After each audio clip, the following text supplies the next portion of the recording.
কেমন বিদ্যা শিখতে হবে, কোন বিদ্যা শিখলে আমরা লাভবান হতে পারবো, কোন বিদ্যা শিখলে আমরা ভালো কিছু করতে পারবো, এইরকম বিদ্যা আমরা এখন পর্যন্ত জানি না। আমরা এখন পর্যন্ত জানি না। আমরা দুনিয়াকে নিয়ে ব্যস্ত আছি, আমরা দুনিয়ার শিক্ষা নিয়ে ব্যস্ত আছি, আমরা এই দুনিয়ার শিক্ষা নিয়ে ব্যস্ত আছি। আমরা আখিরাতি শিক্ষা অর্থাৎ এই শিক্ষা বাদ দিয়ে আমরা অন্য আরো কিছু শিক্ষা দিই বা করি। আমরা আমাদের ছেলে মেয়েকে এমন শিক্ষায় শিক্ষিত করছি, এমন শিক্ষায় শিক্ষিত করছি যাতে করে আমাদের ছেলে মেয়ে, আমাদের সন্তান, আমাদের ছেলে মেয়ে পরে আল্লাহকে ভুলে যাবে, পরে আল্লাহ সুবহানাহু ওয়া তাআলাকে ভুলে যাবে। এইরকম আমরা শিক্ষাতে ব্যস্ত আছি।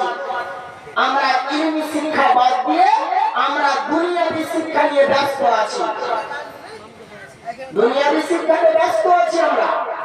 আজকে আমরা কোন জায়গায় এসে পৌঁছে গেছি, আমরা একটা কেমন জায়গায় এসেছি যা আমরা এই দুনিয়ার, এই মায়াবী দুনিয়ার, এই মায়াবী শিক্ষা, এই মায়াবী দুনিয়ার মায়াবী শিক্ষা আমরা আমাদের ছেলে মেয়েকে শিক্ষা দিই। কোরআন হাদিসের শিক্ষা আমরা দিই না। কোরআন হাদিস বাদ দিয়ে দিয়েছি আমরা, কোরআন হাদিস বাদ দিয়ে আরো বিভিন্ন কাজ করে বসি, বিভিন্ন রকম শিক্ষা দিই। আমরা ভালো ভালো একাডেমিতে ভর্তি করি, আমরা ভালো ভালো আরো কিছু উন্নত ভর্তি করি যাতে করে আমার ছেলে, যাতে করে আপনার ছেলে, যাতে করে আপনার জাতির ছেলে, যাতে করে এটা বুঝতে পারে যে ডাক্তার হবে।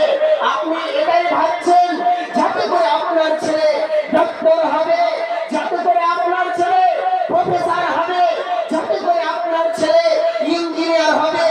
এই নিয়ে আপনি ব্যস্ত আছেন, এই নিয়ে ব্যস্ত আছেন। আপনি আপনার ছেলে মেয়েকে এই শিক্ষা দিচ্ছেন যাতে করে ডক্টর হয়, যাতে করে প্রফেসর হয়, যাতে করে ইঞ্জিনিয়ার হয়। এই শিক্ষা আপনি কোথায় পেলেন? এই নীতিটা আপনি কোথায় পেলেন যে আপনার ছেলেকে ডক্টর করতে হবে, আপনার ছেলেকে ডক্টর করতে হবে, আপনার ছেলেকে প্রফেসর করতে হবে? আপনি ইলমি শিক্ষা শিক্ষায় পড়ে করুন আপনার ছেলে মেয়েকে, ইলমি শিক্ষা দেন। ইলমি শিক্ষাতে ফায়দা আছে। আরে আপনার ছেলে, আপনার মেয়ে যখন কলেজ যায়, যখন আপনার ছেলে, যখন আপনার মেয়ে কলেজ যায়, বেহায়াপনা কত করে আপনি জানেন? আপনি একবার কলেজটা ঘুরে আসবেন, আপনি একবার কলেজটা ঘুরে আসবেন, কত নোংরা হয়, কত নোংরামি হয়, আপনি তার নিজের সামনে দেখে আসবেন। আপনি ওই শিক্ষায় আপনার ছেলে মেয়েকে ব্যস্ত করে রেখেছেন, দুনিয়াবি শিক্ষায় ব্যস্ত করে রেখেছেন। আরে দুনিয়াবি শিক্ষার কোনো ফায়দা নেই, দুনিয়াবি শিক্ষা শিখে কোনো ফায়দা নেই। আপনি ইলমি শিক্ষা দেন, হাদিস কোরআনের জ্ঞান দেন, যাতে করে আপনার ছেলে, যাতে করে আপনার মেয়ে বেহায়াপনা না করে, যাতে করে আপনার মেয়ে, যাতে করে আপনার ছেলে বেহায়াপনা না করে। ওই যে আপনার মেয়েটা, আপনি যাকে 1 থেকে 18 বছর পর্যন্ত বড় করেছেন, যাকে 1 থেকে 25 বছর পর্যন্ত বড় করেছেন, আর ওই ছেলেটা, ওই মেয়েটা আপনার কিনা বিনা পর্দা, বেহায়া, বেপনা করে রাস্তাঘাটে চলে, কোরআন হাদিস তো মানে না, যখন কলেজ যায়, আপনার মেয়ে, আপনার ছেলে কিনা চুল খসিয়ে যায়।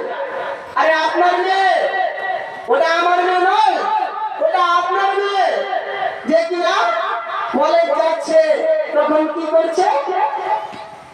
ওই তো চুল খোলা, টাইট সুইট প্যান্ট, এটা তো ভালোই লাগে না।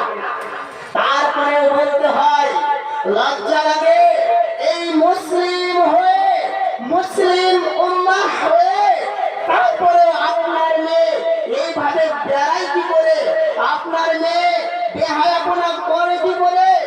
আপনার মেয়ে কি জন্য বিনা বোরখাতে কলেজ গেল, কই আপনি তো একদিন জিজ্ঞেস করলেন না? কই আপনার মেয়েকে তো একদিন জিজ্ঞেস করলেন না কিভাবে স্কুল যাচ্ছ, কিভাবে কলেজ যাচ্ছ? এইরকম তো আপনি শিক্ষা দেননি, আপনি নিতে তো দেননি, আপনি তো গতিও দেননি। আপনার ছেলে আপনার মেয়ে কলেজ যায় দেখায় বেতনা করে, আপনি তা দেখেন না। এটা আপনি মনে করছেন ডক্টর করবো, প্রফেসর করবো, ইঞ্জিনিয়ার করবো, এই কারণে আপনি আপনার ছেলে মেয়েকে এইরকম পদ্ধতিতে এইরকম শিক্ষা দেন। এই শিক্ষা বাতিল করতে হবে, এই নীতি বাদ দিতে হবে। যে নীতিতে রাসূল সাল্লাল্লাহু আলাইহি ওয়াসাল্লামের আদর্শ নেই, যে শিক্ষাতে মুহাম্মদ সাল্লাল্লাহু আলাইহি ওয়াসাল্লামের আদর্শ নেই, শিক্ষা নেই, ওই শিক্ষা বাতিল করতে হবে, ওই শিক্ষা বাদ দিতে হবে। আরে আপনি গার্জেন, আপনি দেখতে পাচ্ছেন আপনার ছেলে আপনার মেয়ে কত বেহায়াপনা করছে, বিনা বোরখাতে বিনা এটি কত না কত জায়গা চলে যাচ্ছে।